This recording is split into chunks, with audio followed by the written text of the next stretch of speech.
Bismillahirrahmanirrahim. Assalamualaikum warahmatullahi wabarakatuh. Alhamdulillah wassalatu wassalamu ala Rasulillah wa ala alihi wa ashabihi wa man tabi'ahum bi ihsanin ila yaumil qiyamah.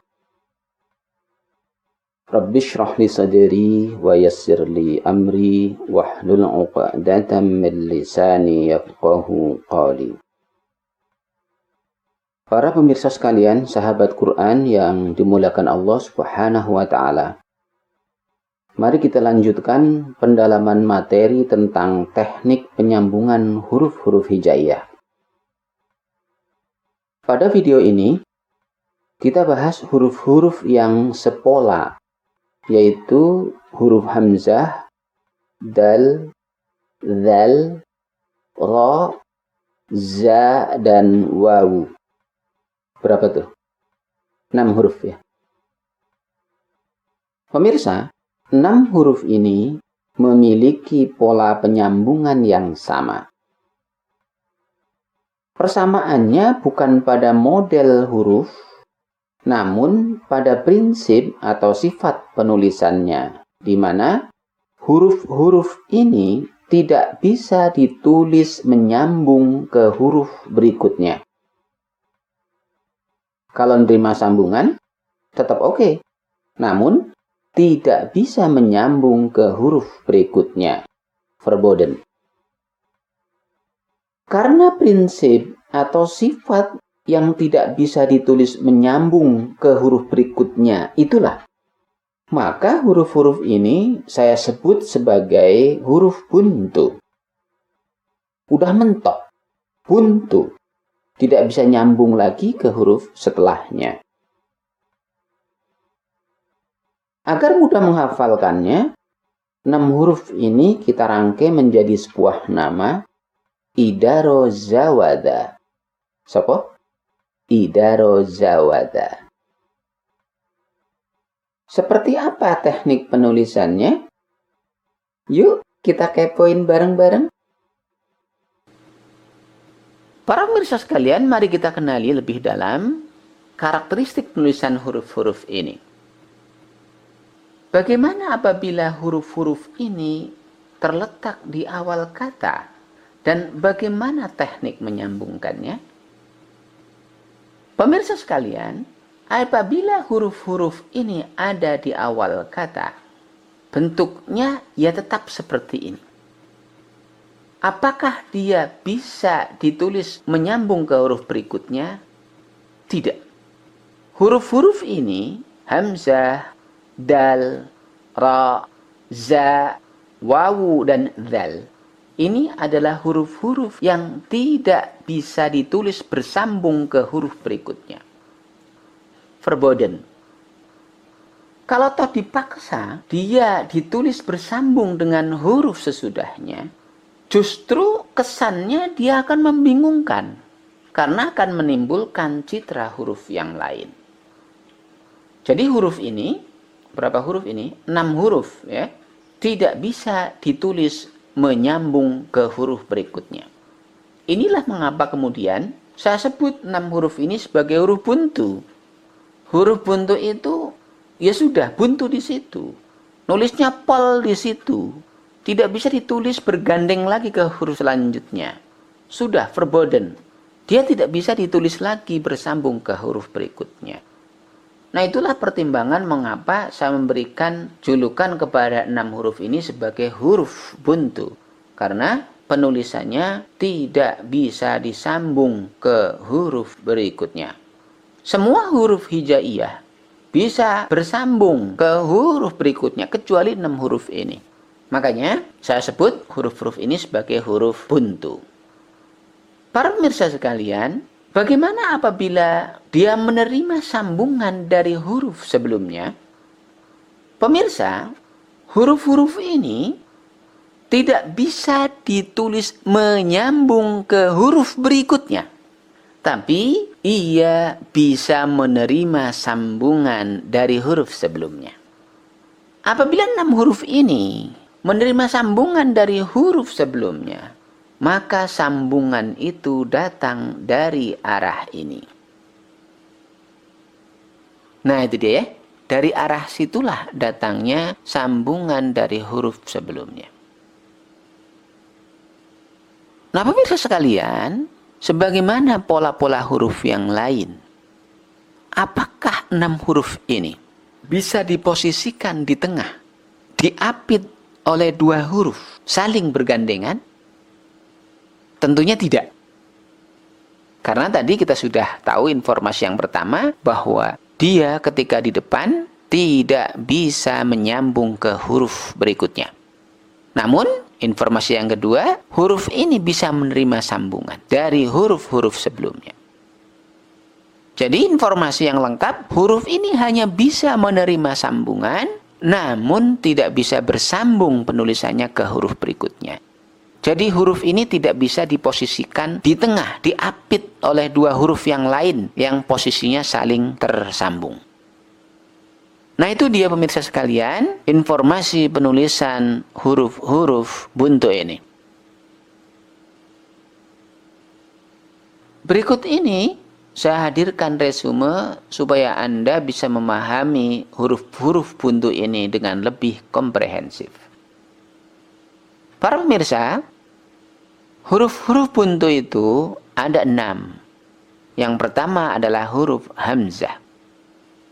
Kemudian huruf dal. Kemudian huruf ra. Kemudian huruf za.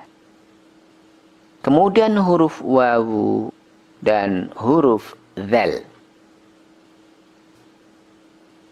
Perhatikan posisi huruf terhadap garis. Karena inilah kunci penulisannya. Kalau ingin nulis dengan baik, maka Anda harus hafalkan betul posisi huruf terhadap garis. Nah, huruf-huruf ini, ia mewakili konsonan tertentu. Pemirsa, bagaimana apabila huruf-huruf ini ditulis secara bersambung? Pemirsa, apabila huruf-huruf ini ada di awal kata, maka ia akan tampil dalam bentuk seperti ini. Bagaimana bila ditulis di tengah, dia diapit 2 huruf yang saling bergandengan? Ternyata tidak bisa. Karena memang huruf ini nggak bisa ditulis nyambung, ya, sehingga ya udah putus. Dia nggak bisa diapit oleh 2 huruf yang lain yang posisinya saling bergandengan. Ya, setelah huruf ini ya udah putus, lepas, gitu ya. Namanya juga huruf buntu. Nah, kecuali nanti dalam satu kasus ada huruf hamzah yang penulisannya disambung. Nah, itu akan saya ceritakan nanti dalam uraian tersendiri. Terus, bagaimana apabila huruf ini ada di akhir dan menerima sambungan dari huruf sebelumnya? Para pemirsa, apabila huruf ini ada di akhir dan menerima sambungan dari huruf sebelumnya, maka ia akan ditulis seperti ini. Nah, itu wajahnya. Dia hanya bisa menerima sambungan dari huruf sebelumnya, tetapi tidak bisa ditulis menyambung ke huruf berikutnya. Sehingga huruf-huruf ini tidak punya posisi tengah, diapit 2 huruf yang saling bergandengan. Nah, pemirsa sekalian, ingat, perhatikan posisi huruf terhadap garis.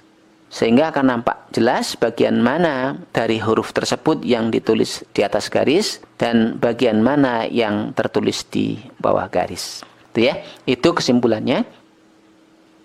Dan khusus untuk huruf hamzah, karena tulisannya beragam, maka saya akan tambahkan dalam tabel tersendiri. Pemirsa sekalian, khusus untuk huruf hamzah, penulisannya berbeda-beda bergantung harakat yang melekat padanya. Jadi nanti penulisan hamzah fathah itu berbeda dengan hamzah kasrah, dengan hamzah dhammah. Apabila hamzah menerima fathah, maka penulisannya seperti ini. Lihat, kepala huruf ainnya ada di atas huruf alif. Atau dia ditulis mandiri seperti ini, tanpa tiang huruf alif. Bisa saja ya. Jadi opsi kedua ini biasanya untuk menuliskan mad badal yang ada di awal kata. Jadi hamzahnya ditulis tanpa tiang, huruf ulurnya alif ditulis sesudahnya. Artinya apa? Ya artinya panjang, alifnya itu huruf ulur. Fathahnya diketuk, alifnya juga diketuk sebagai huruf ulur. Untuk posisi tengahnya tidak ada. Untuk posisi akhir, hamzah yang menerima fathah ditulis seperti ini. Kemudian pemirsa, apabila hamzah menerima kasrah, maka penulisannya seperti ini. Kepala huruf ainnya ada di bawah alif. Dia mengikuti kasrahnya. Karena kasrahnya ada di bawah, maka kepala huruf ainnya pun ada di bawah. Di mushaf tertulis seperti itu. Setiap kasrah pasti hamzahnya akan ikut turun. Nah, untuk posisi tengah, nanti akan Anda temukan kasus seperti ini. Loh, tadi katanya huruf hamzah itu huruf buntu. Nggak bisa disambung ke huruf berikutnya. Iya. Namun di beberapa kasus nanti, penulisan hamzah di tengah kata dalam posisi kasroh itu bisa menggunakan mode sambung, tetapi yang nyambung bukan kepala huruf ainnya, yang nyambung adalah alasnya. Ya, yang nyambung adalah alasnya, relnya gitulah, rantainya. Kepala huruf ainnya dia tetap terpisah. Kemudian posisi kasroh di akhir dengan kondisi menerima sambungan, penulisannya akan seperti ini. Menyerupai huruf ya tanpa titik, di atasnya huruf hamzah. Biasanya ini kasroh. Kalau Anda jumpai bentuk hamzah seperti ini, jangan bingung. Ini bukan dua huruf, tapi satu huruf. Bukan ya dan hamzah, bukan. Tapi ini adalah satu huruf. Ini seringkali muncul nanti. Pola penulisan hamzah kasroh di akhir bentuknya akan seperti ini. Kemudian pemirsa, apabila hamzah menerima dhammah, dia akan ditulis seperti ini. Kepala huruf ainnya ke atas, balik ke atas, mengikuti letak dhammah yang ada di atas huruf. Kalau di tengah, tidak ada bentuknya. Dan kalau posisi hamzah di akhir, sementara dia menerima sambungan dengan huruf sebelumnya, hamzah sering ditulis dengan model seperti ini. Nah, di atas wawu ada kepala hamzah. Ini hamzah juga. Jadi Anda nggak usah bingung. Alif dan hamzah, ya dan hamzah, wawu dan hamzah itu satu. Itu hamzah. Itu variasinya. Hamzah bisa ditulis dengan tiang huruf alif, bisa ditulis dengan alas huruf ya, bisa ditulis dengan alas huruf wawu. Jadi itu bukan huruf ganda, tapi itu satu huruf. Itu merupakan variasi-variasi penulisan huruf hamzah. Nah, para pemirsa, di bagian akhir juga, apabila huruf hamzah ditulis sendirian, dia akan tertulis dengan bentuk seperti ini. Tanpa tambahan alif atau ya atau wawu. Ya, apabila dia ada di akhir, namun tidak bersambung dengan huruf sebelumnya, dia ditulis dengan tanpa tiang, tanpa alif, tanpa alas, wawu atau ya. Nah, kondisinya bisa dhammah, kasrah, fathah. Bisa juga tanwin. Bisa tanwin yang mode 2 ketukan, dan bisa juga tanwin mode 4 ketukan. Nggak masalah, ya, nggak masalah. Jadi pemirsa sekalian, inilah variasi-variasi bentuk hamzah dalam penulisannya. Anda nggak usah bingung, walaupun dia ditulis dengan tambahan alas huruf alif, huruf ya, dan huruf wawu, seolah-olah dua huruf, tapi dia dianggap sebagai satu huruf. Huruf hamzah saja, ya, huruf hamzah saja. Paham ya? Sampai di sini mudah-mudahan Anda paham, dan ketika Anda ketemu dengan variasi-variasi huruf hamzah ini, tidak bingung lagi karena Anda sudah paham. Nah, demikian tadi pemirsa pemaparan tentang kelompok huruf yang keempat yang kita sebut sebagai huruf buntu. Semoga bermanfaat dalam proses pembelajaran Al-Quran kita. Jadi tinggallah satu pola lagi yang belum saya bahas. Insya Allah akan segera menyusul pembahasannya pada video berikutnya. Karena itu pemirsa, jangan lupa untuk subscribe channel ini, supaya Anda menjadi yang terdepan menerima notifikasi setiap kali ada video baru yang diterbitkan. Jangan bosan belajar, terus dan teruslah mengulang bila belum paham. Dan jangan lupa untuk berdoa agar Allah Subhanahu wa Ta'ala menganugerahkan ilmu dan pemahaman yang sempurna kepada kita semua. Terima kasih atas kebersamaan Anda semua. Sampai ketemu lagi pemirsa di kesempatan penayangan video tutorial berikutnya. Billahi taufiq wal hidayah. Assalamualaikum warahmatullahi wabarakatuh.